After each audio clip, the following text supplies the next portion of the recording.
बहुत समय पहले की बात है। एक गांव में हरिलाल नाम का एक लालची और बेईमान जमींदार रहता था। वह अपनी जमीन गरीब किसानों को ठेके पर देता था और उन गरीब किसानों से बहुत ज्यादा कर वसूलता था। जमींदार हरिलाल बहुत ही ज्यादा लालची था। गरीब किसानों को बहला फुसलाकर पहले ठेके में काम करवाता और बाद में किसानों से ही शर्त रख देता।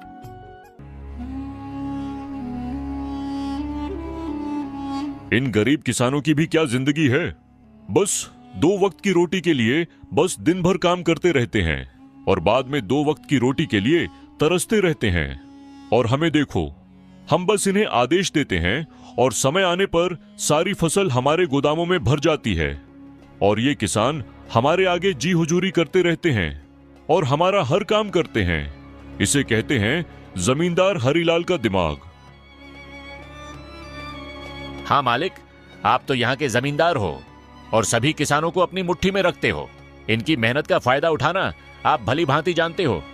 मालिक, पूरे गांव पर आपका ही राज्य है। आपकी मर्जी के बिना यहाँ एक पत्ता भी नहीं हिलता। यहाँ का राजा तो हूँ ही। मैं इन बेवकूफ किसानों को ऐसी शर्तों पर जमीन उधार देता हूँ कि मेहनत ये करते हैं और फसल में हड़प लेता हूँ। आखिर इनकी औकात ही क्या है मेरे सामने। जमींदार अपने नौकर से ये सब बातें कर ही रहा होता है। तभी उसके पास मदन नाम का एक गरीब किसान आता है जो बहुत दुखी और परेशान होता है। मालिक, मैंने सुना है कि आप गरीब किसानों को जमीन ठेके पर देते हो। हाँ भाई, तुमने बिल्कुल ठीक सुना है। मैं अपनी जमीन ठेके पर देता हूँ। मालिक, तो आप मुझे भी जमीन ठेके पर दे दीजिए। मैं भी आपकी जमीन पर 1 साल के लिए ठेके पर काम करना चाहता हूँ। मेरा नाम मदन है और मैं पास के ही गांव सीतापुर में रहता हूँ। हाँ ठीक है मदन, मैं तुम्हें अपनी जमीन ठेके पर दे दूंगा, पर उसके लिए मेरी कुछ शर्तें हैं। ठीक है मालिक, बताइए आपकी क्या शर्त है। शर्त यह है कि तुम्हें मेरी जमीन पर काम करना होगा और 1 साल के बाद उस जमीन पर जो भी फसल होगी उसका आधा हिस्सा तुम्हारा होगा और आधा हिस्सा मेरा होगा। ठीक है मालिक, मुझे आपकी शर्त मंजूर है। जमींदार से जमीन की कागजी कार्रवाई करने के बाद मदन वहां से अपने घर चला जाता है और अगले दिन खेती करने के लिए उस खेत में पहुंच जाता है। चलो, जमींदार साहब से जमीन तो मिल गई है, अब इसमें खेती करना शुरू कर देता हूँ। उम्मीद है इस साल अच्छी फसल होगी। मुझे इस जमीन पर बहुत मेहनत करनी होगी, तभी मेरे लिए कुछ बच पाएगा। मदन उस खेत पर दिन रात कड़ी मेहनत करता है और फसल उगाता है।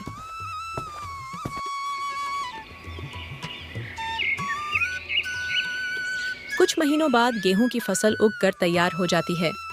मदन गेहूं की फसल की कटाई भी शुरू कर देता है।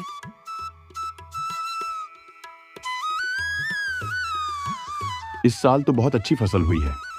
अगर आधी फसल जमींदार साहब भी ले जाएंगे तो मेरे पास कुछ तो बच ही जाएगा। मदन के उगाए हुए फसलों की खबर जमींदार हरिलाल के कानों तक पहुंचती है।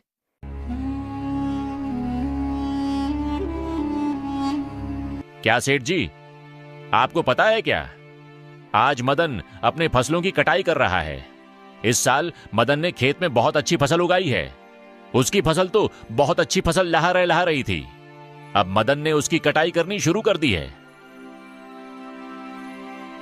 अरे सच में ये तो बहुत अच्छी खबर है कि मदन आज फसल की कटाई कर रहा है। चलो चलकर देखते हैं।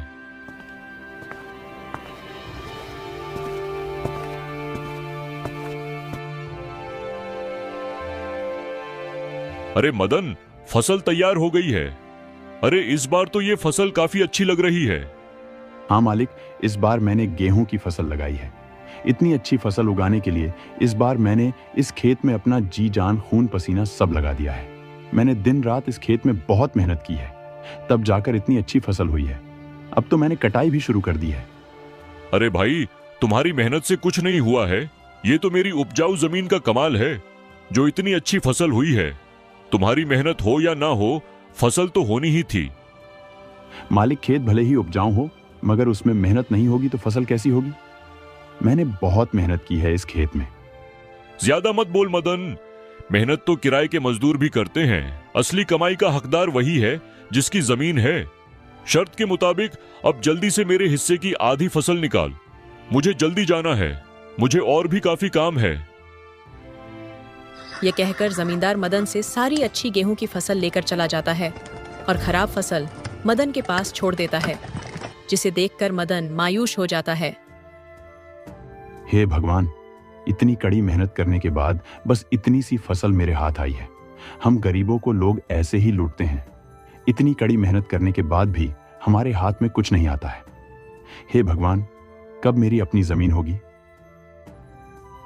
मदन इसी तरह अपनी जिंदगी काट रहा था।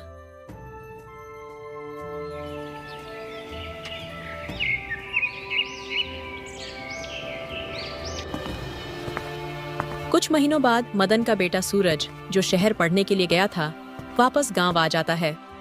गांव आने पर जब उसने गांव का नजारा देखा तो उसे बहुत दुख हुआ।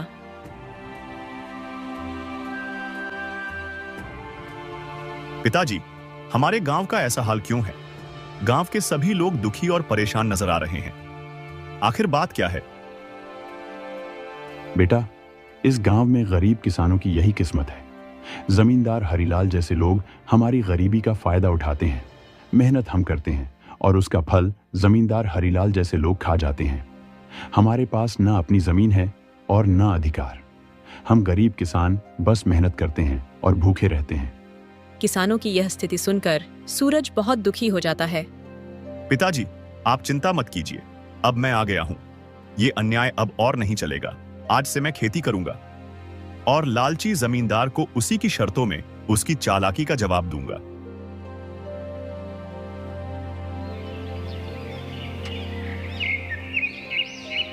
अगले ही दिन सूरज जमींदार हरिलाल के घर पहुंच जाता है।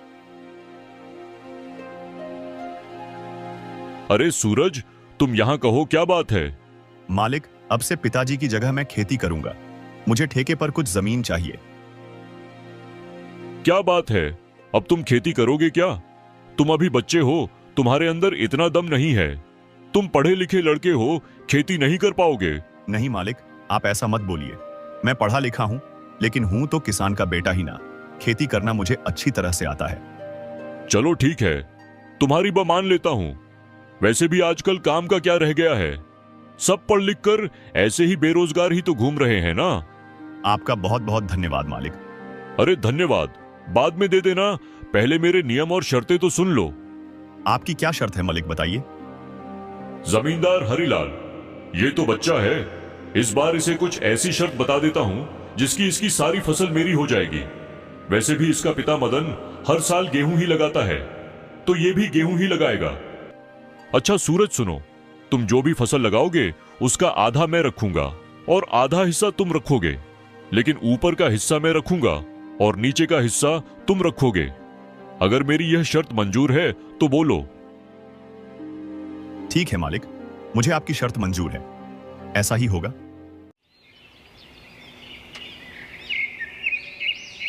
अगले दिन से सूरज खेतों पर काम करना शुरू कर देता है। सूरज ने इस बार धान के बदले आलू की फसल लगाई और कुछ महीने बाद फसल तैयार हो गई। आलू की फसल बहुत अच्छी हुई थी। अब सूरज खेत से आलू निकालने लग जाता है। फसल की खबर मिलते ही जमींदार हरिलाल सूरज के पास आता है।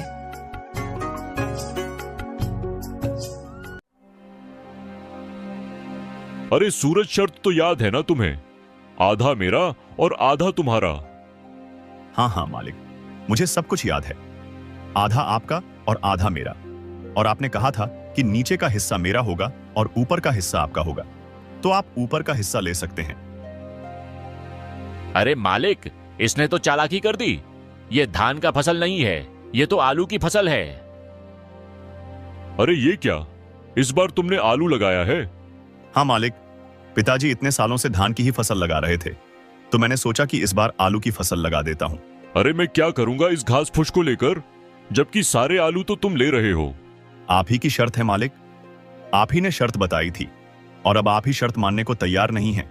मैं कुछ नहीं जानता, आप अपना ऊपर का हिस्सा ले जाइए।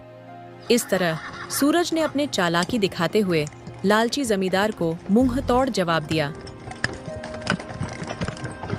और सभी आलू लेकर घर आ गया और घास फूस जमींदार के हिस्से छोड़ आया। मालिक, पूरे गांव में आज तक किसी ने भी आपसे चालाकी दिखाने की हिम्मत नहीं की और ये सूरज का बच्चा आपको इतनी आसानी से बेवकूफ बना गया। अरे वह बच्चा मुझे क्या बेवकूफ बनाएगा? आने दो उसे, अगली बार मैं उसे ऐसा सबक सिखाऊंगा कि मुझसे दोबारा उलझने की कोशिश नहीं करेगा।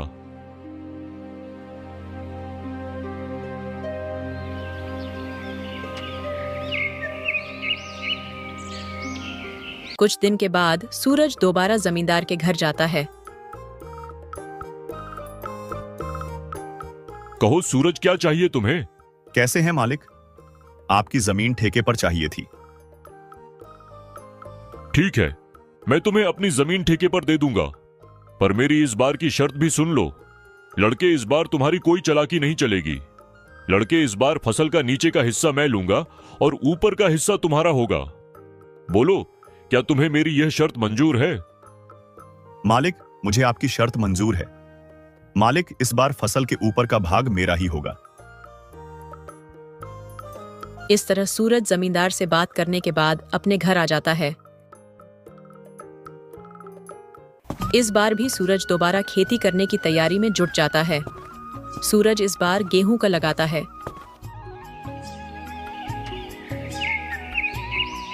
कुछ दिनों बाद गेहूं की फसल काफी अच्छी उगाती है।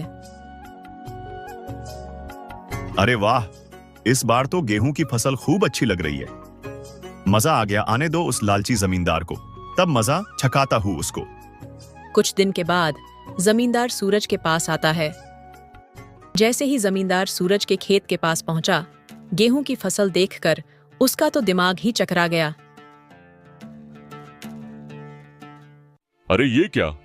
इस सूरज ने तो इस बार गेहूं की फसल लगा दी है। यह लड़का तो जितना मैं सोच रहा था उससे कहीं ज्यादा होशियार निकला।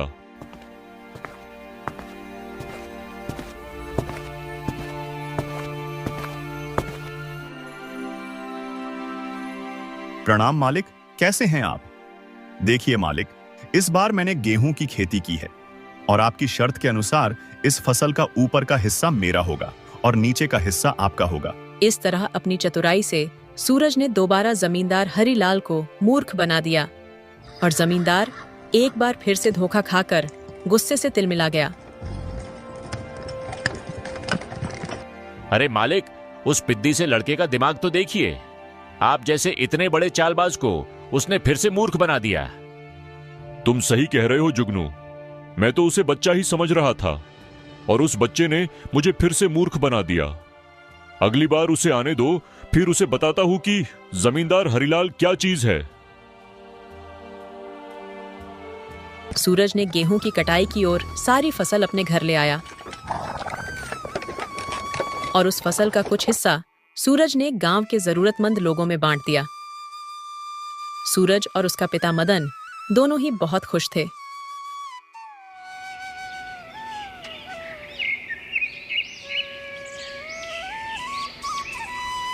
कुछ दिनों बाद फिर से फसल उगाने का समय आ गया। चलो, आज उस लालची जमींदार के पास दोबारा मुलाकात करता हूं और इस साल भी ठेके पर जमीन लेकर फसल उगाता हूं और देखता हूं इस बार वह जमींदार शर्त में अपना कौन सा खुराफाती दिमाग लगाता है। यह सोचकर सूरज उस जमींदार के पास ठेके पर जमीन के लिए दोबारा जाता है।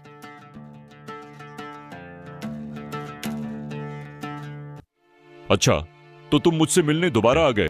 देखो, बच्चे, ज्यादा होशियार बनने की कोशिश मत करना। मैं भी जमींदार हरिलाल हूं। मुझे होशियारी नहीं आती है मालिक। मैं तो एक गरीब किसान का बेटा हूं, जो गांव के गरीब किसानों की मजबूरी का फायदा उठा रहे हो। अपनी जबान पर काबू रखो सूरज। तुम यह क्या बोल रहे हो? जिस काम के लिए आए हो वह बात करो। यहां ज्यादा ज्ञान बांटने की जरूरत नहीं है। ठीक है मालिक, चलो काम की बात करते हैं। मुझे इस बार भी आपकी जमीन ठेके पर चाहिए। बताइए, इस बार आपकी क्या शर्त है? हाँ, शर्त तो है। तू खुद को बड़ा होशियार समझता है ना बच्चे। चल, इस बार फसल का ऊपर का और नीचे का हिस्सा मेरा होगा और बीच का हिस्सा तेरा होगा। अब बोल, क्या यह शर्त मंजूर है? बिल्कुल मंजूर है मालिक, जैसा आप कहें। चलिए अब मैं चलता हूँ, मुझे फसल उगाने की तैयारी भी करनी है। लालची जमींदार की बात मानकर सूरज अपने घर चला जाता है। वह फिर से फसल उगाने की तैयारी में लग जाता है और इस बार वह गन्ने की फसल लगाता है।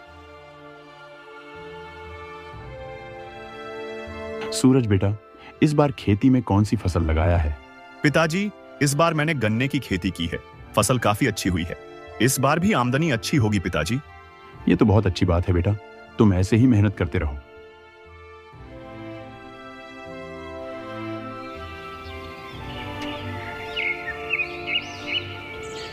कुछ दिनों बाद लालची जमींदार और जुगनू दोनों सूरज के पास आने लगे। मालिक, इस बार सूरज का तो दिमाग ही चकरा जाएगा। इस बार आपने शर्त ही ऐसी रखी है, ऊपर का भी हिस्सा आपका और नीचे का भी हिस्सा आपका। तूने बिल्कुल सही कहा जुगनू। इस बार मैंने अपने दिमाग का 400% उपयोग करके ब्रह्मास्त्र छोड़ा है। मैंने अब देखता हूँ वह सूरज का बच्चा कैसा बचता है। इस तरह दोनों बातें करते हुए खेत के पास पहुंच जाते हैं और जैसे ही वह खेत के पास पहुंचते हैं तो देखते हैं कि इस बार सूरज ने गन्ने की खेती की है। ये सूरज तो आपका भी बाप निकला। देखिए जरा इसने इस बार कौन सी फसल लगाई है। अरे ये क्या, इसने तो इस बार गन्ने की फसल लगाई है। अब बताओ भला, ऊपर का और नीचे का हिस्सा मेरा होगा और बीच का हिस्सा उसका होगा। मतलब इस बार भी मेरे हिस्से में घास फूसी आनी है। मैं इस बार भी बेवकूफ बन गया। मान गए इस किसान के बच्चे के दिमाग को।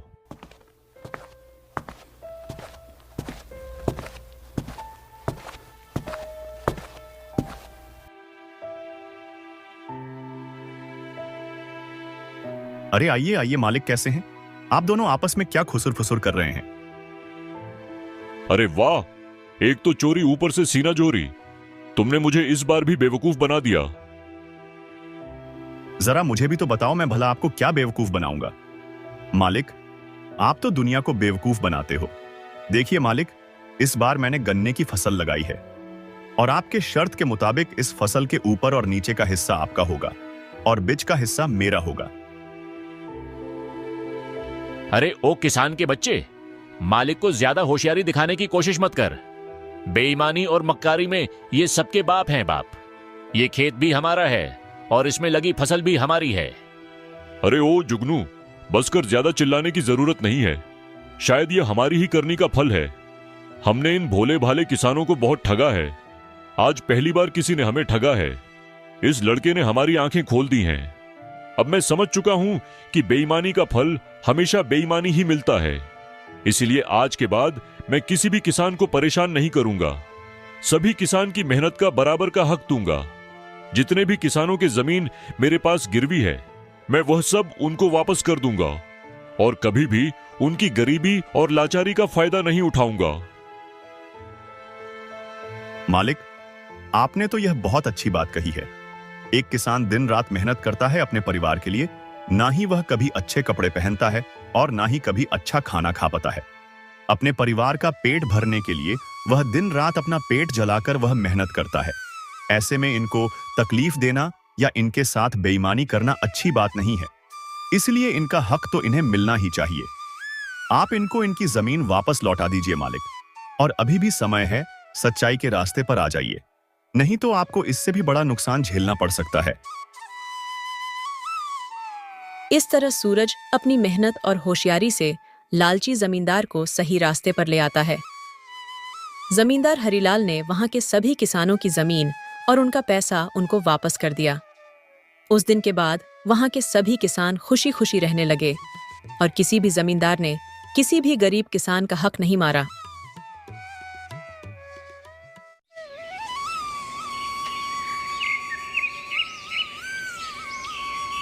उदयपुर राज्य में राजा राम अपनी पत्नी सुमित्रा के साथ रहता था और उसका बड़ा भाई भोलाराम अपनी पत्नी गंगा के साथ दूसरे गांव में किराए के मकान में रहता था, क्योंकि उसकी पत्नी गंगा को उसके पिता और देवर के साथ रहना पसंद नहीं था। वहीं दूसरी तरफ राजा राम और सुमित्रा अपने पिता की बहुत सेवा करते थे। एक दिन भोलाराम और उसकी पत्नी गंगा अपने गांव उदयपुर आते हैं। राजा राम अपने बड़े भाई भोला राम की बहुत इज्जत करता था। उसने उसका बहुत अच्छे से स्वागत किया। पूरा परिवार एक साथ बहुत खुश था।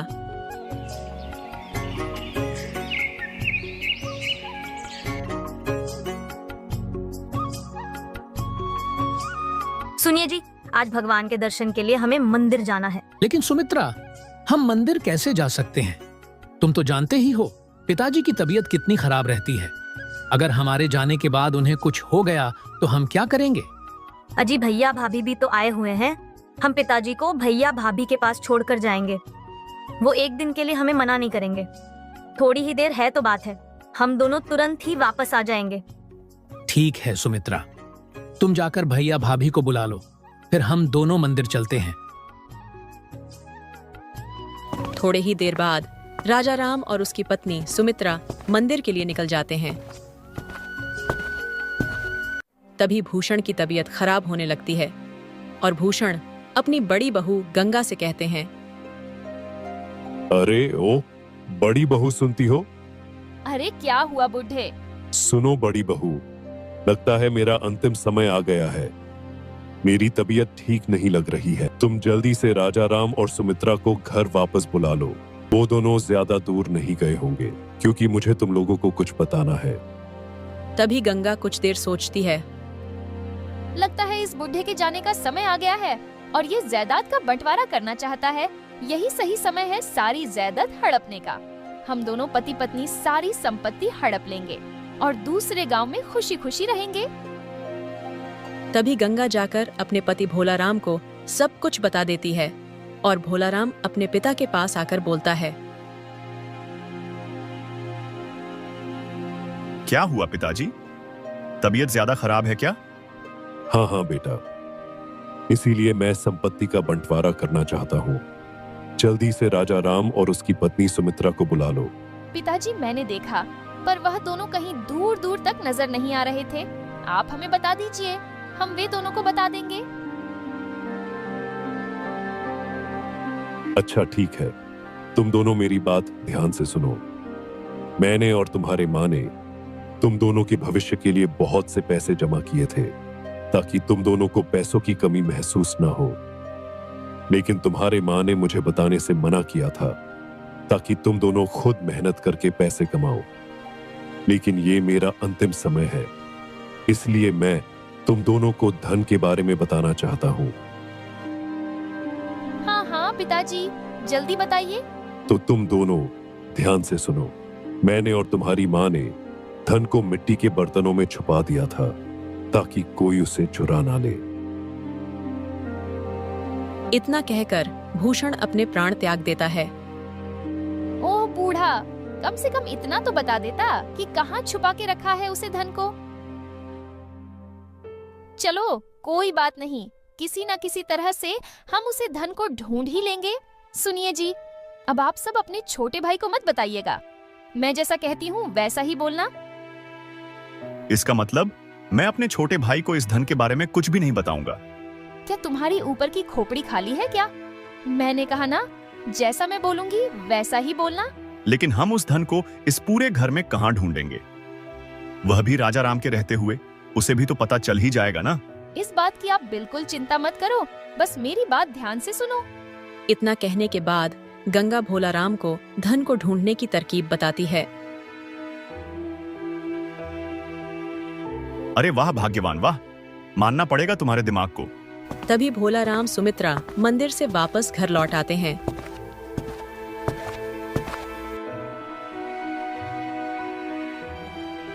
अरे पापा जी, क्या हो गया आपको?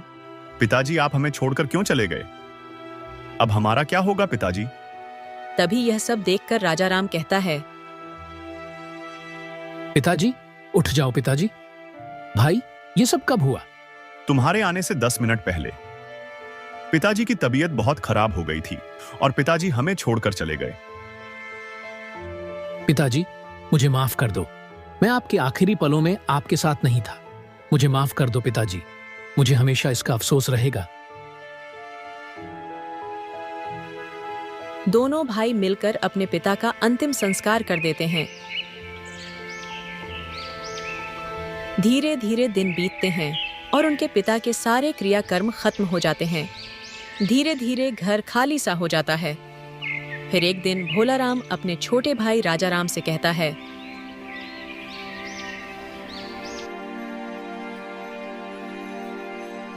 सुनो भाई राजाराम, अब तो पिताजी हमारे बीच नहीं रहे, तो तुम अपनी पत्नी सुमित्रा को लेकर यहां से चले जाओ, क्योंकि पिताजी ने सारी जायदाद और यह घर मेरे नाम कर दिया है।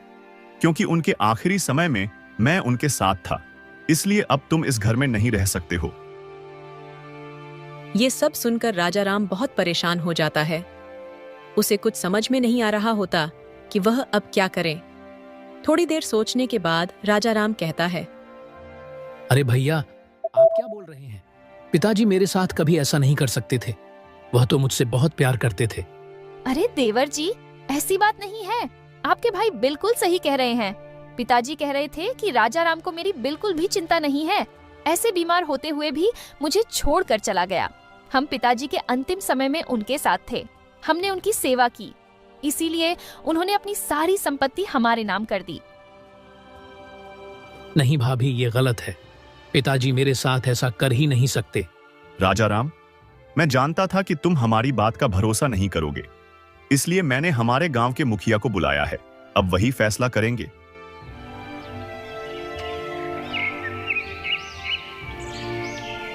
थोड़ी ही देर बाद वहां मुखिया जी आते हैं और भूषण के लिखे हुए खत को पढ़ते हैं।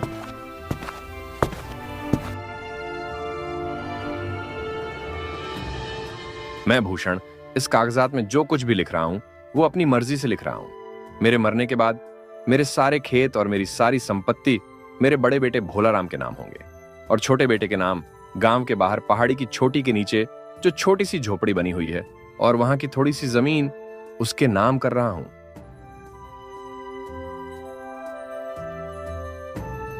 मुखिया जी, क्या कागज पर जो लिखा है क्या सच है कि उसे मेरे पिताजी ने लिखा है? राजाराम, ये तो मुझे भी समझ में नहीं आ रहा है कि तुम्हारे पिताजी ने तुम्हारे साथ ऐसा क्यों किया, लेकिन इस खत में जो भी लिखा है वह तुम्हारे पिताजी ने ही लिखा है और उसके बाद अपना अंगूठा भी लगाया है। अरे मुखिया जी, इसकी वजह मैं बताता हूं। मेरा भाई राजाराम और उसकी पत्नी सुमित्रा मेरे पिताजी का बिल्कुल भी ध्यान नहीं रखते थे और तो और उन पर बहुत अत्याचार भी करते थे। पिताजी की तबीयत खराब होते हुए भी ये लोग बाहर घूमने चले गए, इसलिए पिताजी इनसे बहुत नाराज थे। मैंने और गंगा ने पिताजी की बहुत सेवा की, इसलिए पिताजी ने सारी संपत्ति मेरा नाम कर दी है। नहीं मुखिया जी, ये सब झूठ है। मैं और मेरी पत्नी पिताजी का बहुत अच्छे से ख्याल रखते थे और पिताजी हमारे साथ खुश भी थे। हाँ राजाराम, तुम बिल्कुल सही कह रहे हो, लेकिन मैं कुछ नहीं कर सकता। हमारे पिताजी ने साफ साफ लिखा है और सबूत के तौर पर अपना अंगूठा भी लगाया है, इसीलिए मैं इस मामले में कुछ नहीं कर सकता। मुखिया के इतना कहते ही भोलाराम और गंगा बहुत खुश हो जाते हैं। तभी भोलाराम मुखिया से कहता है, मुखिया जी, अब आप राजाराम को साफ साफ बता दीजिए कि वह अपनी पत्नी को लेकर यहां से चला जाए। भैया, ये आप क्या कह रहे हैं? मैं आपका छोटा भाई हूँ। पिताजी मुझसे नफरत करते थे तो क्या हुआ? आप तो मुझे अपना पास रख सकते हैं ना? इन सभी बातों को सुनकर मुखिया बोलता है, राजाराम, तुम्हारे पिता के लिखे वसीयत के अनुसार गांव के बाहर की झोपड़ी और थोड़ी सी जमीन तुम्हारी है। तुम अपनी पत्नी को लेकर वहां चले जाओ। लेकिन मुखिया जी, वो झोपड़ी तो पूरी तरह से खराब है। हम भला वहाँ कैसे रहेंगे? अरे इसमें गलत क्या है? तुम लोगों को वैसा ही परिणाम मिला जैसा तुमने पिताजी के साथ किया और हमें भी वैसा ही परिणाम मिला जैसा हमने पिताजी के साथ किया। नहीं भाभी, आप बिल्कुल झूठ बोल रही हैं। पिताजी हमारे साथ ऐसा नहीं कर सकते। पिताजी हम दोनों से बहुत प्यार करते थे और हम लोग भी पिताजी की बहुत सेवा करते थे। देखिए मुखिया जी, इन्हें दोनों को समझ दीजिए कि यहाँ पर खड़े होकर हम दोनों से बहस ना करें और चुपचाप यहाँ से चले जाएं।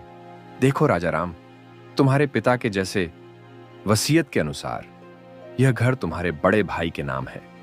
अगर वो लोग नहीं चाहते तो तुम लोग यहाँ नहीं रह सकते।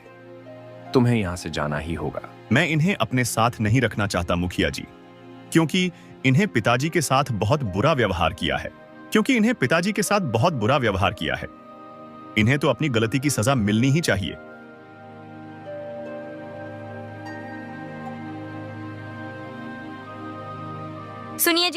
चलिए यहाँ से, अब ये घर हमारा नहीं है। लेकिन सुमित्रा, मुझे तो कुछ भी समझ में नहीं आ रहा है। अगर पिताजी हमसे नाराज थे तो वह हमें बता सकते थे। उन्होंने हमारे साथ ऐसा क्यों किया? पता नहीं जी भैया, भाभी ने हमारे साथ ऐसा क्यों किया। उन्होंने हमारे बारे में एक बार भी नहीं सोचा। अरे सुमित्रा, हमने पिताजी की इतनी सेवा की, फिर भी उन्होंने हमारे साथ ऐसा किया। इसमें भैया भाभी का क्या दोष है? चलो अब यहाँ से, अब हमारा यहाँ कोई काम नहीं है। फिर वह दोनों वहां से चले गए।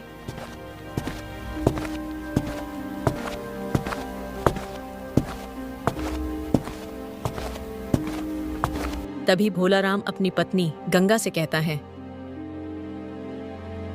अरे वाह भाग्यवान, क्या दिमाग है तुम्हारा। पिताजी की छुपाई हुई सारी जायदाद भी हमारी हो गई और ये घर भी हमारा हो गया।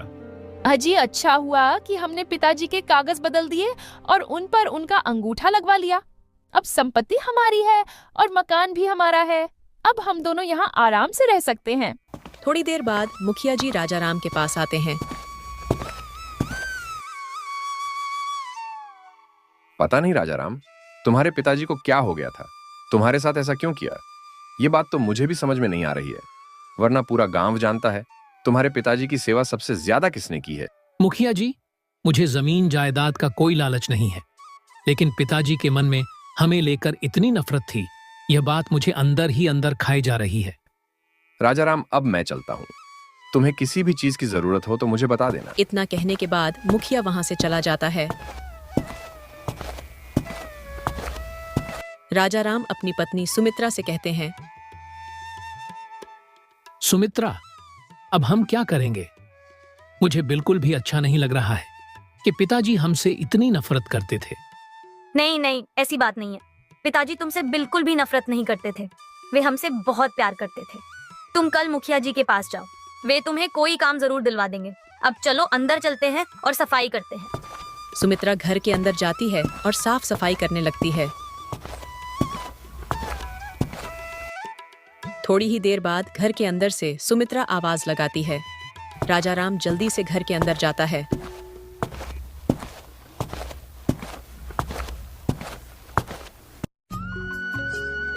क्या हुआ भाग्यवान, क्यों चिल्ला रही हो? देखो, सफाई करते समय मुझे 4-5 मिट्टी के घड़े मिले। क्या हो सकता है इसमें? खोल कर देखता हूँ। राजा राम उन घड़ों को खोलता है। वह सारे घड़े सोने के सिक्कों से भरे हुए थे। सुमित्रा, अब मैं समझा कि पिताजी ने हमें ये झोपड़ी क्यों दिया।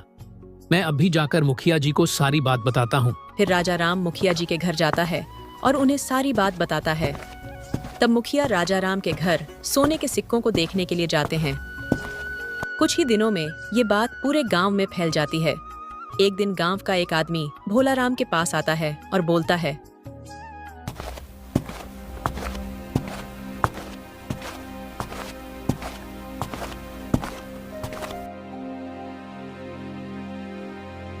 भोलाराम भाई, गजब हो गया। अरे भाई, क्या गजब हो गया? गजब हो गए पता नहीं है क्या? तुम्हारे भाई राजा राम की झोपड़ी में 4-5 सोने के सिक्के से भरे घड़े मिले हैं। अरे भाई, क्या बोल रहे हो? तुम्हारा दिमाग तो ठीक है ना? क्या मैं सच कह रहा हूँ? अगर तुम्हें मेरी बातों पर भरोसा नहीं है तो तुम मेरे साथ चलकर खुद देख लो। ये बात पूरे गांव को पता है, बस तुम्हें ही नहीं पता।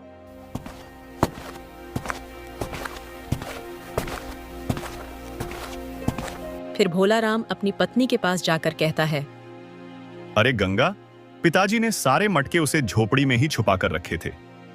चलो देखते हैं। और फिर वह दोनों राजा राम के घर जाते हैं।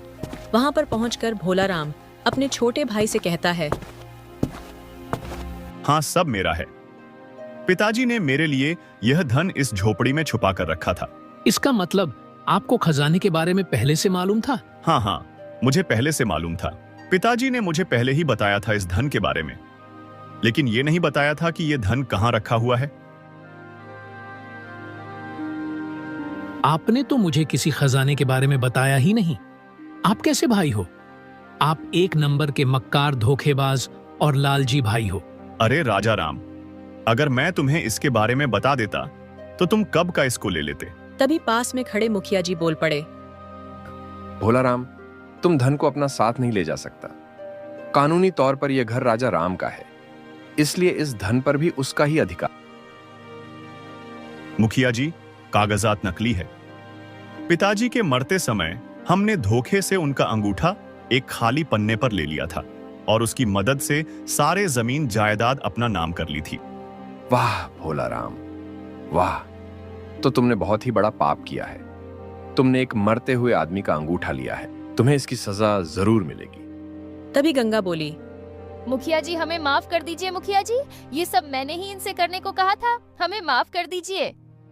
तुम लोगों को सजा तो जरूर मिलेगी। मैं तुम्हारी शिकायत उदयपुर के राजा महाराज कौशल देव के पास लेकर जाऊंगा। इसका मतलब पिताजी मुझसे नाराज नहीं थे। वह मुझे अपने आखिरी समय में भी याद कर रहे थे। हन भाई, पिताजी तुमसे नाराज नहीं थे। वाह, अपने आखिरी समय में भी तुम्हें बुलाकर हम दोनों को खजाने के बारे में बताना चाहते थे, मगर मैं लालच में आ गया था। मुझे माफ कर दो मेरे भाई, मुझसे बहुत बड़ी गलती हो गई। आपने मुझे धन संपत्ति नहीं दी, इसका मुझे दुख नहीं है, लेकिन आपने मुझसे पिताजी के नाम पर इतना बड़ा झूठ बोला, इसके लिए मैं आपको कभी माफ नहीं करूंगा। आप एक नंबर के मक्कार, धोखेबाज और लालची भाई हो। आपकी सजा यही है कि आप मुझसे बहुत दूर चले जाओ। भोला राम और गंगा के हाथ में कुछ भी नहीं लगता और दोनों वहां से चुपचाप चले जाते हैं।